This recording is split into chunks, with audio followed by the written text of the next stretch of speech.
The sudden availability of detailed photographs meant that medical men could examine closely the apparent wounds of crucifixion and scourging.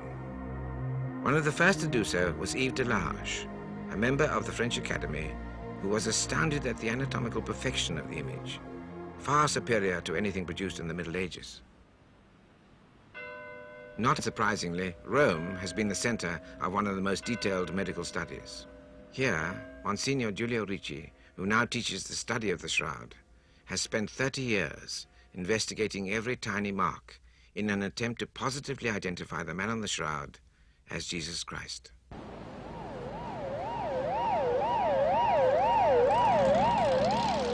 But the identification of a body is the specialist task of the forensic pathologist. And here, in Los Angeles, they have the grim distinction of possessing the busiest forensic medical department in the world. Dr. Buckland, please report to the floor. How are you? Incoming homicide.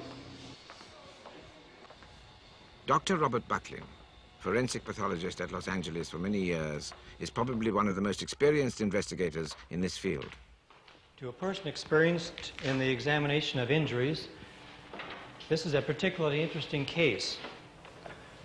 Instead of having an adult human body to examine, we have images of the front of the body and of the back of the body. Both of these show injuries of various types on the body, all of which are shown in such detail and clarity that a forensic examination can be made. The body is that of an adult male, and the image as it appears here measures 5 feet 10 inches in length, and the estimated body weight is 175 pounds. The body appears to be about 30 to 35 years of age. On the body is a variety of injuries, ranging all the way from simple contusions to large areas of puncture where there has been an outflow of blood. The wounds can best be divided into 5 categories. The first group concerns injuries which appear on the back. These range from the top of the shoulders down to the areas of the calf. They consist of double puncture type wounds which appear to go in a direction from lateral toward medial and downward. They have obviously been made by some implement with sharp edges, and the implement was applied to the skin in a flicking fashion in such a way as to pull out bits of skin. Ve ne faccio vedere un tipo, uno dei tanti di quelli documentati. I will show you one type, one of the many documented, on which you can see the ends weighted with tachilli, as the Romans called them. These were heavy balls made of metal or bone. As you can see, this whip is divided into 3 parts, which, when applied, naturally multiplies the number of strokes. If we apply this to the photos of the shroud, for example to this one showing the calves, and if we put these small metal balls of identical size over it, you have a graphic documentation of the marks left by one of the strokes of the whip, and one only. On the left calf, they are the same size and from the same direction. Therefore, these 2 strokes were given by the same scourger. You can now see something even more disturbing by studying the shroud. There are trickles of blood caused by the metal balls which were sharpened. They had spikes at the ends.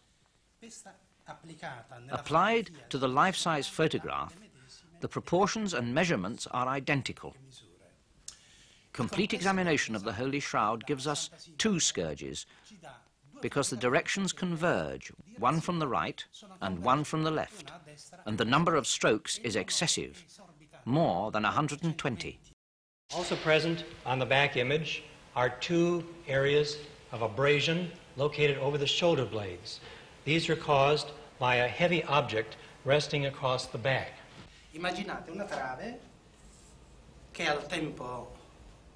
When talking of the cross of Jesus, imagine a beam that at the time of Pontius Pilate was put across the shoulders and tied on with a rope. Marks of this beam can be seen in the area of the left and upper right shoulder blades. These are contusions and lacerations from the scourging wounds, which spread under the weight of the beam. The second group of injuries are those which appear on the face and on the head. On the right cheek, over the malar area, is a swelling which has resulted in partial closing of the right eye. There is also an area on the nose where there is a separation and possible fracture of the nasal cartilage. On the tip of the nose is a small abrasion, possibly resulting from a fall where the nose came in contact with a hard object. His fall was unavoidable and was one of the most common spectacles of those times. The consequences are very clear on the shroud. You can see the left and the right leg. The left leg at the kneecap has very bad laceration and contusion. It is evident that the left leg bent and hit against the stones. In the forehead and in the scalp is a series of blood stains, one of which has the configuration of a figure 3. These appear not only on the front part of the forehead, but also on the back part of the scalp and high at the vertex of the head. They were made by sharp pointed objects which have projected below the skin and produced bleeding. Their configuration is such that the implement was like a cap which rested on the head. This wound, corresponding to a crown of thorns, probably more than any other, identifies the man as Jesus Christ. The Gospels state clearly that the soldiers invented this torture for him alone. It was certainly not normal Roman procedure. A forger would have included such wounds, but would have shown them, as all artists did, as a circlet. Instead, the whole head is covered, suggesting a rough clump of thorns. Almost certainly what actually happened. Yet one more graphic detail indicating the shroud's authenticity. The third group of injuries involve the area of the wrist and the forearms. In the left wrist is what appears to be a blood stain which has resulted from a puncture-type wound of the left wrist. This stain has two divergent streams which extend downward. If the left arm is moved laterally to a position where these two divergent streams are vertical as a result of gravity, we have the position of the arm at the time of the flow of blood. The blood stains which appear on the forearms are also consistent with two angles of blood flow. An injury to this part of the wrist will invariably damage the median nerve, whose function is to flex the thumb across the palm. It's interesting to note that there are no thumbs in these images. The next group of injuries are those about the feet, and they can best be seen on the dorsal image. The imprint of the right foot is pretty clear, and the heel and the toe are well defined. The left foot is less well defined. The left heel is elevated higher than the right heel, suggesting that the left foot was on top of the right instep and that a single spike was used to impale the 2 feet together.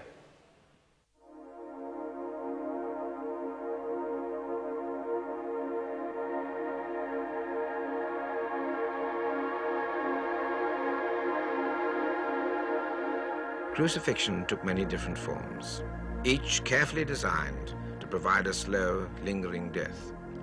The wounds on the shroud, particularly the blood flows on the arms, make it possible to accurately reconstruct the form of crucifixion used and illustrate the awful technical realities. Firstly, the nails pierced the wrists, which, contrary to the imagination of artists down the centuries, is the only place that will take the weight of a body. Suspended only by the arms, the victim would die much too quickly, probably within minutes of suffocation. So the feet have been nailed to provide the support necessary to extend the agony. The divergent streams of blood indicate two distinct positions. In the first, the weight is mainly on the wrists, with the body slumped. In the second position, to avoid suffocation, some of the weight is transferred to the feet, raising the chest and altering the angle of the arms. Thus, the victim was thrown from one excruciating pain to another, until exhaustion overcame or the legs were broken. It is even possible to calculate the final position on the cross.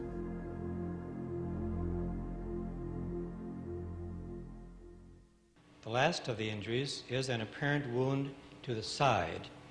Here, in addition to a large outflow of blood from the heart, there is also evidence of another thin, watery type substance, which is best seen on the dorsal image where blood has flowed across the lower part of the back and is separated from the heavier blood components.